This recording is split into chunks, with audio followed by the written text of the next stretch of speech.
எல்லோருக்கும் வணக்கம். இன்னைக்கு எப்படியோ ஒரு வகையில் நம்மளுடைய மார்க்கெட் தப்பிச்சிடுச்சு, பாசிட்டிவ்ல ட்ரேட் ஆகிட்டு இருக்கு. ஏய் டன்டனக்கா டனுக்குனக்கா அப்படின்ற உண்மையான டெஸ்ட் என்பது நாளை வெள்ளிக்கிழமை தான் இருக்கு.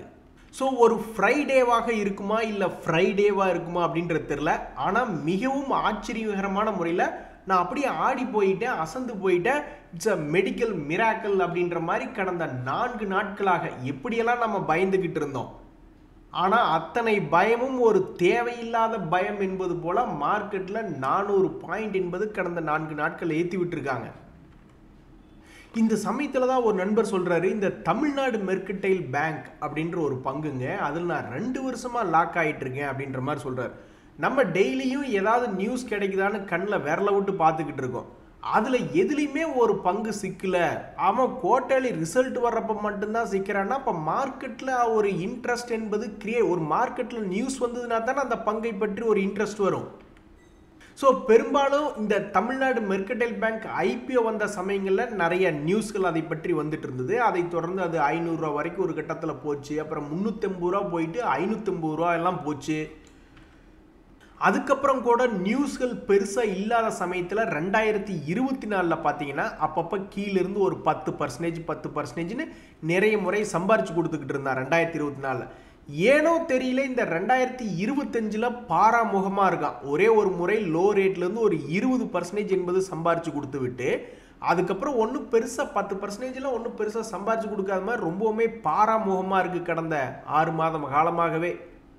ஸோ பொதுக்கூட்டத்துக்கு தலைவர் எத்தனை மணிக்கு வருவார்னே தெரியாமல் ஒரு பெண் இளம் குழந்தைய கையில் வச்சுக்கிட்டு வந்து பேர் வைப்பார் அப்படின்னு காத்துக்கிட்டு இருந்த மாதிரி ரொம்பவுமே கஷ்டப்பட்டு இந்த பங்கை 2 வருஷமாக அந்த நண்பர் கையிலேயே வச்சுக்கிட்டு கொண்டிருக்கார் பாவம்.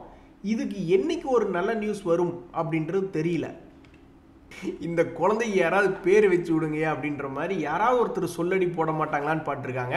பட் இதனுடைய ரெகுலராக வரக்கூடிய நியூஸ் டிவிடெண்ட் என்பதெல்லாம் 2.5% அந்த பேங்க்லேயே கொண்டு போய் டெபாசிட் பண்ணால் கூட ஒரு 7% அந்த மாதிரிலாம் லாங் டேர்மில் எவ்வளோ கொடுக்குறாங்கன்னு தெரில. பட் ஜென்ரலாக 7%க்கு மேலே வர்ற மாதிரி இருக்கும்னு வச்சுக்கோங்களேன். ஸோ அப்படி இருக்கக்கூடிய நிலைமையில் இந்த பங்கினுடைய ஷேர் ஹோல்டர்ஸுக்கு தற்போது 2.5% தான் டிவிடெண்ட் என்பது கிடைச்சிக்கிட்டு இருக்குது. அதே சமயம் இந்த ஸ்டாக்கினுடைய ப்ரைஸ் என்பது 52 வீக் லோவில் இருக்குது. இதில் வந்திருக்கக்கூடிய ஒரே தகவல் பாசிட்டிவ் பாயிண்ட் என்ன அப்படின்னா, அவர்களுடைய குவார்ட்டர்லி ரிசல்ட் என்பது அது எப்பவும் செஞ்சு கொண்டு இருக்கக்கூடிய சமீபத்தினுடைய குவார்ட்டர்களை வெளியிட்டிருக்கக்கூடிய 300 கோடி லாபம் என்பது தொடர்ந்து பண்ணியிருக்கு. அது ஒன்று தான் பரவாயில்ல அப்படின்ற மாதிரியான வேலையை பண்ணியிருக்கு. ஏங்க உங்களுக்காவது 2 வருஷமாக லாக் ஆகி கிடந்தாலும் ஒரு 2.5% ஏதோ சும்மா இருந்த பங்குன்னு கூட ஒரு 5% என்பது சம்பாதிச்சு கொடுத்துருக்கு டிவிடெண்ட் மூலியமாக. ஆனால் டிவிடெண்டே இல்லாமல் பல பேர் லாக் ஆகி வந்திருக்காங்க பாவம் அவங்கெல்லாம். இன்னொரு நண்பர் சொல்கிறார் பாருங்க, நான் வாங்கி வச்சிருக்கிற ஸ்டாக்ஸ் எல்லாமே நல்ல செய்தி வருது, ஆனால் அது கரெக்டாக வெள்ளிக்கிழமை அன்னைக்கு தான் வருது, அந்த வீக்கெண்டில் தான் வருது. அந்த 2 நாள் முடியறதுக்குள்ளேயே அந்த நியூஸ் எல்லாம் புஸ்வானம் ஆயிடுது. அப்புறம் மண்டே அன்னைக்கு அதனோட இம்பேக்டை ஒன்றும் இருக்கிறது இல்லை. என்ன கொடுமை இது நாராயணா அப்படின்ற மாதிரி அவர் ஒரு பக்கம் வருத்தப்படுறாரு பாவம். இதையெல்லாம் போய் பார்க்குறப்ப எங்கேயாவது போய் முட்டிக்கலாமான்ற மாதிரி இருக்குது அப்படின்ற மாதிரி ரொம்ப வருத்தப்படாதீங்க. உங்களுக்காவது நல்ல நியூஸ்கள் வருதே அப்படின்ற மாதிரி சந்தோஷப்பட்டுக்க வேண்டியதான். பல பேர்த்துக்கு போர்ட்ஃபோலியோவில் அந்த நல்ல நியூஸ் மட்டும்தான் வரதில்லை, மற்ற எல்லா நியூஸும் வருது. நண்பர்களே, இப்போ ஒரு மிகப்பெரிய செய்தி, அதாவது பல பங்குகள் 52 வீக் லோவில் இருக்குது. இப்போ சில தகவல்கள் வருது. சில காலம் கழித்து அந்த பங்கு ஏறிச்சுன்னா மேபி இப்போ வந்த செய்தி தான் அதை தூக்கி விட்டுச்சு அப்படின்ற மாதிரியான சில பெருமைகள் அந்த நியூஸுக்கு கிடைக்கும். ஆனால் அந்த பங்கு எதுவும் பெறாமல் அப்படியே இருந்துன்னு வச்சுக்கோங்களேன், அப்போ அந்த நியூஸுக்கு வேல்யூவே இல்லை, நியூஸ் வேஸ்ட்டு அப்படின்ற மாதிரி ஆகும். அந்த வகையில் சில பங்குகள் கீழே கிடந்து கொண்டு இருக்கக்கூடிய நேரத்தில் சில செய்திகள் அப்படின்றது சில பங்குகளுக்கு வந்திருக்கு. ஒரு உதாரணத்துக்கு இந்த ஜூபிட்டர் வேகன், அவங்க என்ன சொல்கிறாங்கன்னா, எங்களுடைய சப்சிடரி ஆம் அவங்களுக்கு எவ்வளோ ஆர்டர் கிடைச்சிருக்குன்னா ஆல்மோஸ்ட் 215 கோடி மதிப்பிலான லெட்டர் ஆஃப் இன்டென்ட் கிடைச்சிருக்கு. இதை வச்சுக்கிட்டு இன்னைக்கு இந்த பங்கு ஏன் 8% இன்னைக்கு இந்த ஜூபிட்டர் வேகன் ஏறி இருக்கு அப்படின்னா இந்த தகவல் தான்.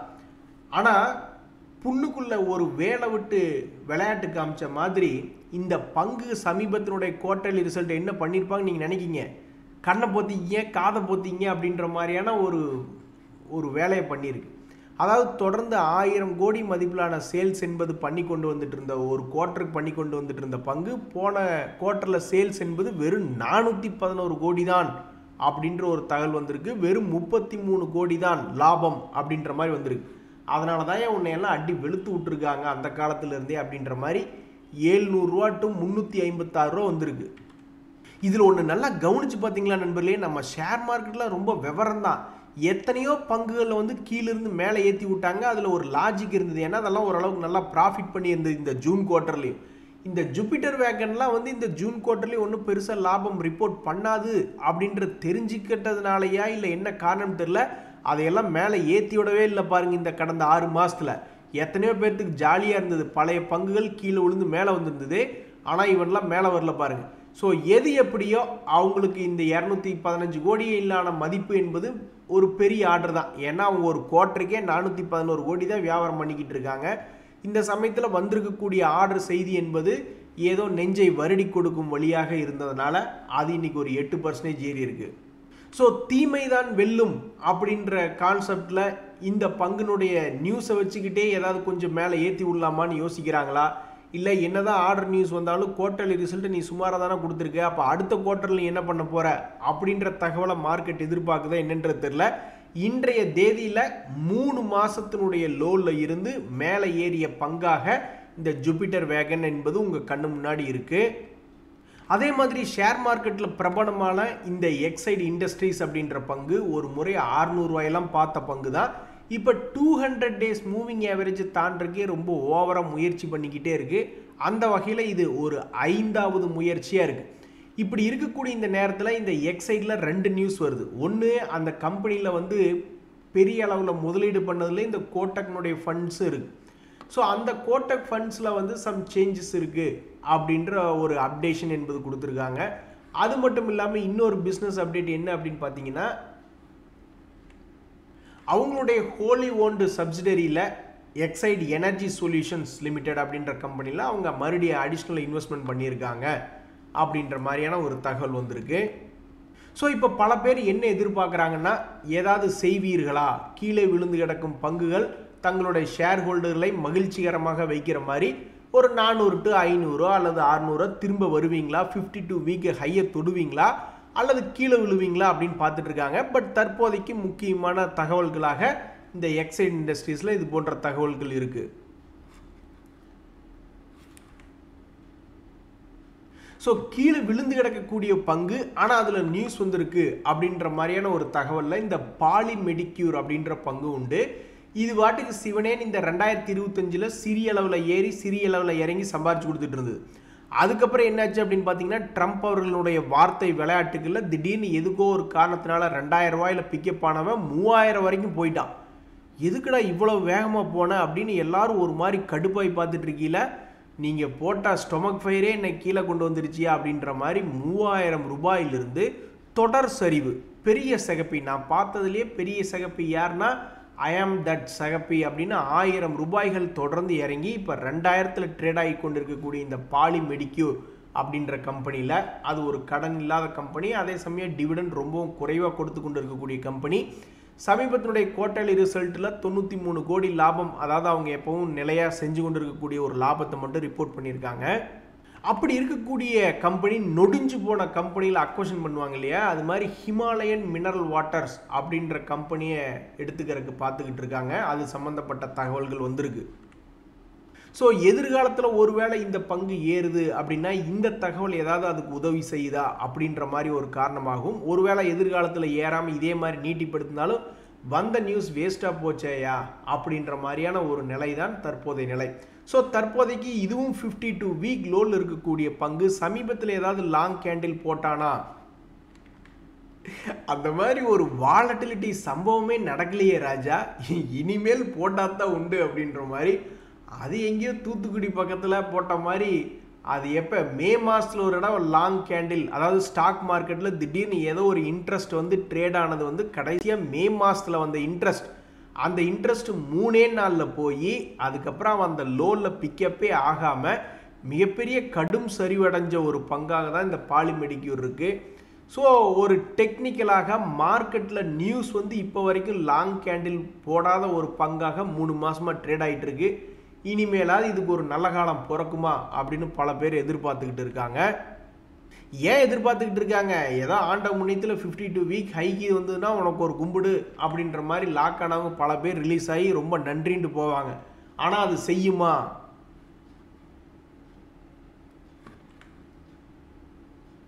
இப்போ எல்லாத்துக்கும் ஒரே ஆச்சரியம் என்னன்னா, இந்த இந்தியன் ஹோட்டல் ஷேர் வச்சிருக்கிறவங்களுக்கு மட்டும் எப்படி யோகம் என்பது இப்படி இருக்குது அப்படின்றதான். என்ன காரணம்னா, இந்த Indian hotel 200 days moving average கீழே எத்தனையோ முறை பார்த்துருக்கு. இந்த 2025 சமயத்தில் எவ்வளவு முறை அவன் கீழே போகிறக்கு முயற்சி பண்ணியிருக்கான் பாருங்க. ஒவ்வொரு முறையும் அவங்கள காப்பாற்றி விட்டுக்கிட்டே இருந்திருக்கு இப்போ வரைக்கும். இனி எதிர்காலத்தில் என்ன ஆகுதுன்னு தெரியல. எது எப்படியோ பொறுத்தார் பூமி ஆழ்வார் அப்படின்ற மாதிரி இந்த பங்கு 200 டேஸ் மூவிங் ஆவரேஜ் உடைக்காமையே ஆடிக்கிட்டே இருந்தது. அப்புறம் கடைசியில் பார்த்தா இப்போ 720 ரூபாயிலிருந்து 820 ரூபாய்னு ஒரு ஷேருக்கு 100 ரூபாய் ஏறி போச்சு. வெறும் 100 ரூபாய் அப்படின்னு பார்த்தா கூட அவங்க ஒரு மே மாதத்தில் போய் லாக் ஆயிருந்தா கூட ஒரு 5 மாதத்தில் 10% என்பது குறைச்சலாம் அப்படின்ற நியாயமான கேள்வி தான் பல பேர்த்தினுடைய மனசில் வருது. எது எப்படியோ தன்னுடைய முதலீட்டாளர்களை முதுகில் சுமந்து அவங்கள காப்பாற்றி விட்ட ஒரு பங்காக இந்த இந்தியன் ஹோட்டல் ஷேர் அப்படின்றது இந்த வருஷத்தில் இப்போ ப்ரைஸ் வாங்கியிருக்கு. ஒரு காலத்தில் எப்படி இருந்தனா இப்படி ஆயிட்டேன் அப்படின்ற மாதிரி இந்த இன்ஃபோசிஸ் ஷேர் ப்ரைஸ் எடுத்து பார்த்தீங்கன்னு வச்சிங்களேன், பெரிய வீழ்ச்சி. ஆனால் இது யார்? நம்ம இந்தியாவிலேயே டாப் 3 ஐடி கம்பெனிகளில் ஒன்று எக்ஸ்போர்ட் பண்ணுறதில்ல. அப்படி இருந்த இந்த இன்ஃபோசிஸ் என்ற பங்கு சமீபத்தில் பிக்கப் ஆக முடியாமல் தவிச்சுக்கிட்டு இருக்கு. உன்னை இந்த நிலைமைக்கு ஆளாக்கியது யார் அப்படின்னா எந்த விதமான சந்தேகம் இல்லாமல் அமெரிக்காவை தான் இது போன்ற ஐடி கம்பெனிகள் கையை நீட்டும். பட் இருந்தாலும் ஐடி கம்பெனிகள் வந்து ஃபஸ்ட்டு நம்மகிட்ட இருந்து சர்வீஸ் வாங்கிட்டு இருந்தாங்க. இப்போ வந்து அவங்க ஆர்டிஃபிஷியல் இன்டெலிஜென்ஸில் பெரிய ஆளாகி அவங்க நம்மளுக்கு சர்வீஸ் விற்றுக்கிட்டு இருக்காங்க. இன்றைக்கி நீங்கள் போய் சாட் ஜிபிடியில் ஒரு சர்வீஸ் எதிர்பார்க்குறீங்க, கூகுளில் ஒரு சர்வீஸ் எதிர்பார்க்குறீங்கன்னா அதுக்கு பணமும் கட்டுறீங்கன்னா அந்த பணமெல்லாம் எங்கே போகுது? அவங்களுக்கு போய்கிட்டு இருக்கு. ஸோ நம்மளுக்கு தான் அடுத்தடுத்த கட்டத்துக்கு தேவையான பல சாஃப்ட்வேர்களை உருவாக்காமல் ஒரு மாதிரி ஸ்லோவாகிட்டாங்களோ அப்படின்ற கேள்வி இப்போ நம்மளுக்கு போயிட்டுருக்கு. அதாவது ஒரு மெத்தனை போக்கு அல்லது ஃப்யூச்சரை கரெக்டாக ஃபோர்காஸ்ட் பண்ணி டக்குன்னு அதுக்குள்ளே இறங்காம விட்டது அப்படின்றது நீங்கள் எப்படி வேணாலும் எடுத்துக்கலாம். அந்த வகையில் இந்த இன்ஃபோசிஸ்னுடைய சமீபத்தினுடைய விலை குறைவாக ட்ரேட் ஆகிட்டு இருக்கிறதுக்கு காரணம் மார்க்கெட்டில் என்விரான்மெண்ட் தான். சந்தர்ப்ப சூழ்நிலை தற்போது இன்ஃபோசிஸை வாட்டி வதச்சிக்கிட்டு இருக்கு. ஸோ பல பேர்த்தினுடைய எண்ணம் இப்போ எப்படி இருக்குன்னா, இந்த பல டெக்னாலஜிக்கல் கம்பெனிகள் அமெரிக்காவை சார்ந்து இருக்கக்கூடிய கம்பெனிகள் இன்னும் ஒரே ஒரு முறை 52 வீக் ஹை என்பது வந்ததுன்னா நாங்கள் என்ன பண்ணணும்னு நாங்கள் யோசிச்சுக்குவோமே, அந்த ஒரு வாய்ப்பு நீ தரமாட்டியா இந்த வருஷத்துக்குள்ள அப்படின்னு பல பேர் பார்த்துக்கிட்டு இருக்காங்க. ஸோ தற்போதைக்கு 52 வீக்கில் ட்ரேட் ஆகி கொண்டிருக்கக்கூடிய ஒரு பங்காக இந்த இன்ஃபோசிஸ் இருக்குது. இன்னுமே ஒரு ஃபேமஸான பங்கு தாங்க நண்பர்களே, V-Guard அப்படின்ற ஒரு பங்கு. அதுவுமே தற்போது கீழே இறங்கி 52 வீக் லோ பக்கத்துலேயே போயிட்டான். மிகப்பெரிய ஒரு கடும் சரிவு தான். அதுக்கப்புறம் கொஞ்சம் ஒரு பிக்கப் ஆகி அப்படியே ஒரு ரிவர்சல் என்பது விழுந்து கொஞ்சோண்டு 200 days moving average resistance point கிட்ட வந்து ட்ரேட் ஆகிட்டு இருக்கு. இனி என்ன பண்ண போகிறாங்கன்னு தெரில. இந்த சமயத்தில் இந்த V-Guard வந்து எவ்வளவு மார்க்கெட் கேபிட்டல் கொண்ட கம்பெனினா 16,172 கோடி மார்க்கெட் கேபிட்டல் கொண்ட கம்பெனி. தற்சமயத்துக்கு இந்த பங்கு ஜூன் குவார்ட்டரில் என்ன பண்ணியிருக்காங்கன்னா தன்னுடைய லாபத்தை கொஞ்சம் குறைவாக தான் காமிச்சிருக்காங்க. நார்மலாக ஒரு 80 கோடி 90 கோடி என்பது அவங்களுடைய நார்மலாக இருக்குது.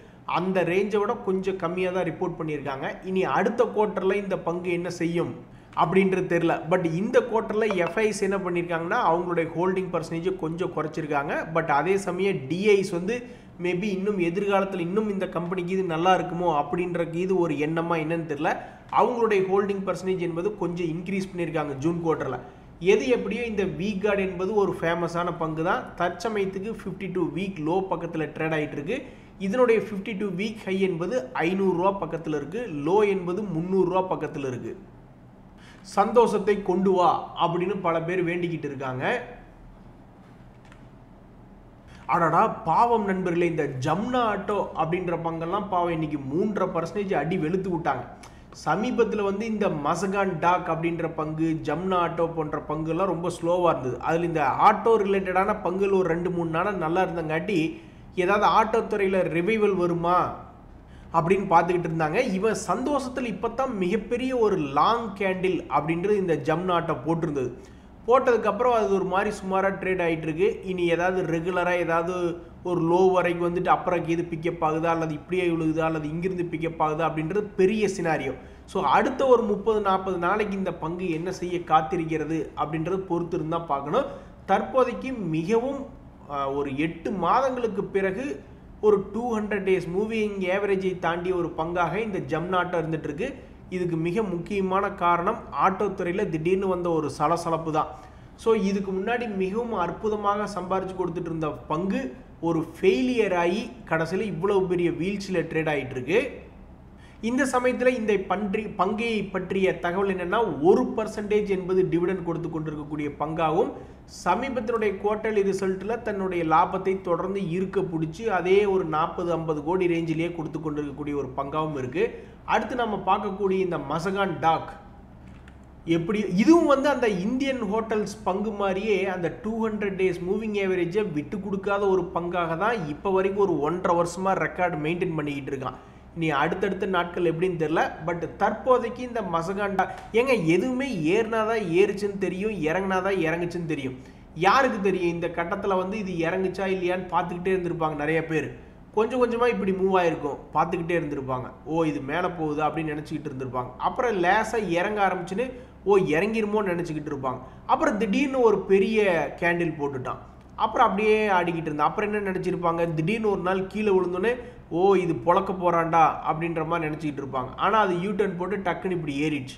அப்புறம் கொஞ்ச நாள் மறுபடியும் இறங்குமோன்னு நினச்சிட்டு இருந்திருப்பாங்க. அப்புறம் பெரிய கேண்டிலாக போட்டு மேலே ஏறான். அப்புறம் இறங்குமோன்னு நினச்சிட்டு இருப்பாங்க. அப்புறம் பெரிய கேண்டிலாக போட்டு மேலே போனான். அப்புறம் இறங்குமோன்னு நினச்சிருப்பாங்க. அப்புறம் பெரிய கேண்டில் போட்டு அப்புறம் இறங்குமோன்னு நினச்சிருப்பாங்க. அப்புறம் சத்தியத்துக்கு இறங்கிடுச்சு. ஸோ இவ்வளவு முறை ஃபெயில் பண்ணிவிட்டு இங்கே இறங்குன்னு நினச்சவங்கள மட்டும் யூ ஆர் கரெக்ட் அப்படின்னு சொல்லிட்டு அவன் இறங்கிட்டான். அதன் பிறகு தற்போது 200 days மூவிங் ஏவரேஜில் ட்ரேட் ஆகிட்டு இருக்கு. ஸோ ஒரு 6 months கழிச்சு எடுத்து பார்த்தா தான் சார்ட்ல நீ இது எப்படி ரெக்கார்டாக இருக்க போகுது அப்படின்றது தெரிய வரும். நண்பர்களே, ரயில்வே துறையில் பாவம் இந்த ஆர்விஎன்எல் அப்படின்ற ஷேர்லாம் ரொம்பவுமே அநியாயத்துக்கு கீழே விழுந்து கிடக்குது. யாராவது ஒருத்தராக வந்து தூக்கி விடுங்கப்பா அப்படின்ற மாதிரி ஒரு குறிப்பிட்ட இடத்துல கிடந்திருக்கு. இந்த வருஷத்தில் இது அந்த இடத்த விட்டு பெருசாக கீழே விழுகல. 2 முறை ஒரு 10-20% மேலே சம்பாரிச்சு கொடுத்த வேலை தான் இந்த வருஷத்தில் பண்ணியிருக்கு 2025. இந்த முறை என்ன பண்ணும் அப்படின்றது தெரியாமல் பல பேர் பார்த்துக்கிட்டு இருக்காங்க. சம்பாரிச்சு கொடுக்க போகுதா அல்லது கீழே இறங்கி ஒரு மாதிரி கடுப்பேற்ற போகுதா அப்படின்றது தெரியல. ஆனால் இன்றைய தேதியில் விலை குறைவாக இருக்கக்கூடிய பங்கு ஒரு 4 months லோவில் ட்ரேட் ஆகி கொண்டிருக்கக்கூடிய ஒரு பங்கு அப்படின்ற பெயரை வாங்கியுள்ளது தான் இந்த ஆர்விஎன்எல். நண்பர்களே, ஹட்கோ அப்படின்ற பங்குமே ஒரு பிரபலமான பங்கு தான். இது ஒன்றும் சாதாரண நாள்லாம் கிடையாது. இந்த வருஷத்தில் வந்து 2025 பார்த்தீங்கன்னா ஒரு குறிப்பிட்ட லோலிருந்து ஒரு 30-40% மேலே சம்பாரிச்சு கொடுத்த ஒரு பங்காக தான் இந்த ஹட்கோ அப்படின்றது இருக்குது. அப்படி இருக்கக்கூடிய இந்த பங்கு 200 days மூவிங் ஏவரேஜ் பக்கத்திலே ட்ரேட் ஆகிட்டு இருக்கு. இனி அடுத்தடுத்த நாட்களில் இது தன்னுடைய 260 ரூபாயை மீட்டெடுக்குமா, அதாவது ஒரு பங்குக்கு 50 ரூபாய் பக்கம் ஏறுமா, அல்லது ஒரு 50 ரூபா பக்கம் கீழே இறங்கி தன்னுடைய பழைய நிலைமைக்கு போகுமா அப்படின்னு பார்த்துட்டு இருக்காங்க. ஸோ ரொம்பவுமே வாலட்டிலிட்டியான பங்கு, ஒவ்வொரு வருடமும் மிகப்பெரிய அளவில் சம்பாரிச்சும் கொடுத்துருக்கு, அதே சமயம் இழப்பையும் ஏற்படுத்தி கொடுத்துருக்கு. ஸோ இந்த வருஷத்தில் மீதி இருக்கக்கூடிய இந்த 5 மாதத்தில் மறுபடியும் ஒரு 20% பக்கம் மகிழ்ச்சி என்பது வரப்போகுதா அல்லது 20% வீழ்ச்சியா என்பது பொறுத்திருந்து தான் பார்க்கணும். ஏயா எங்கே செக்டரே வச்சு எல்லாம் கேம் விளையாண்டுட்டு இருக்கீங்க அப்படின்னு அமெரிக்காவிலிருந்தும் ரஷ்யாவிலிருந்தும் உக்ரைன்லேருந்தும் இதை விளையாண்டுக்கிட்டே இருக்காங்க. ஸோ க்ரூட் ஆயில் ரிலேட்டடாக இருக்கக்கூடிய ஒரு கம்பெனி தான் இந்த எம்ஆர்பிஎல் அப்படின்ற பங்கு. கிட்டத்தட்ட 2.5% டிவிடெண்ட் ஈல்டு என்பது கொடுத்து கொண்டிருக்கக்கூடிய பங்கு. சமீபத்தில் இதனுடைய சேல்ஸ் என்பது மிகவும் குறைஞ்சிருக்கு. அந்த 17,000 கோடி என்பது இதுவரைக்கும் இல்லாத ஒரு சேல்ஸ். இதுக்கு முன்னாடி 32,000 கோடி சேல்ஸ் பண்ணியிருக்காங்க, 24,000 கோடியெல்லாம் பண்ணியிருக்காங்க. அந்த மாதிரிலாம் ஹை சேல்ஸ் என்பது தொடர்ந்து ஒவ்வொரு குவார்ட்டர்லையும் ரெஜிஸ்டர் பண்ணிட்டு வந்துட்டு இருந்த எம்ஆர்பிஎல் கடந்த முறை 17,000 கோடி அப்படின்றதா சேல்ஸ் பண்ணியிருக்காங்க. அதன் மூலியமாக நெகட்டிவ் லாஸ் அப்படின்றது ரிப்போர்ட் பண்ணியிருக்காங்க. இருந்தாலும் தற்போதைக்கு இந்த பங்கு என்பது 2.34% டிவிடெண்ட் ஈல்டு என்பது காமிச்சிக்கிட்டு இருக்கு. இனி எதிர்காலம் எப்படி இருக்கும்னு தெரியல. இப்படி இருக்கக்கூடிய நிலைமையில் இந்த பங்கு தற்போது ஒரு வருஷத்தினுடைய லோவில் ட்ரேட் ஆகிட்டு இருக்கு. எதா இருந்தாலும் கொஞ்சம் பார்த்து செய்யுங்கப்பா அப்படின்ற மாதிரி தான் இந்த பங்கினுடைய தற்போதைய நிலைமையில் ஓடிக்கிட்டு இருக்கு. 300 ரூபா எங்கே, 126 ரூபா எங்கே? எங்களை பார்த்தா உனக்கு வேலை வெட்டி இல்லாத மாதிரி இருக்கா அப்படின்னு சில பேர் இது மாதிரி ஏறி இறங்கி கொண்டு இருக்கக்கூடிய பங்குகளை பார்த்துக்கிட்டு பேசிக்கிட்டு இருப்பாங்க. ஏன்னா அவன் எப்போ பாரு இப்படியே மூவ்மெண்ட் பண்ணிக்கிட்டு இருப்பான் அப்படின்ற மாதிரி. ஈஸிலி ப்ரெடிக்டபுள்னு ஒரு கேங் இருக்குது, அல்லது கெனாட் பி ப்ரெடிக்டபுள் அப்படின்ற மாதிரி ஒரு கேங் இருக்குது. ஸோ இந்த கிராம்ப்டன் கிரீவ்ஸ் என்பது தற்போது வரைக்கும் என்ன பண்ணியிருக்கு, 2021 பார்த்தீங்கன்னா அதனுடைய வேலை வந்து பெரும்பாலும் இப்படி ஏறி இறங்கி ஒரு மாதிரி மூவ்மெண்ட் காமிச்சிக்கிட்டே இருந்திருக்கு. பெரிய லெவல்லையும் பண்ணியிருக்கு, சின்ன லெவல்லையும் சின்ன சின்ன மூவ்மெண்ட்லேயும் அதே மாதிரி பண்ணியிருக்கு. ஸோ இனி அடுத்து வரக்கூடிய நாட்களில் இந்த பங்கு இனி என்ன பண்ணும் அப்படின்னு கெஸ் பண்ண முடியாதபடிக்கு தற்போதைய இந்த 2025 லோ பக்கத்தில் ட்ரேட் ஆகிட்டு இருக்கு. திரும்பவும் ஏதாவது என்னைக்காவது ஒரு நாள் மேலே வருமா அல்லது கீழே வந்துட்டு மேலே வருமா, என்ன பண்ணுவீங்கன்னு தெரியாமல் இருக்குது. ஆனால் இந்த பங்கியை பற்றிய கூடுதல் தகவல் என்னென்னா, இதெல்லாம் 1% டிவிடெண்ட் கொடுக்கக்கூடிய பங்கு, கடன் என்பது மிகவும் குறைவாக உள்ள பங்கு.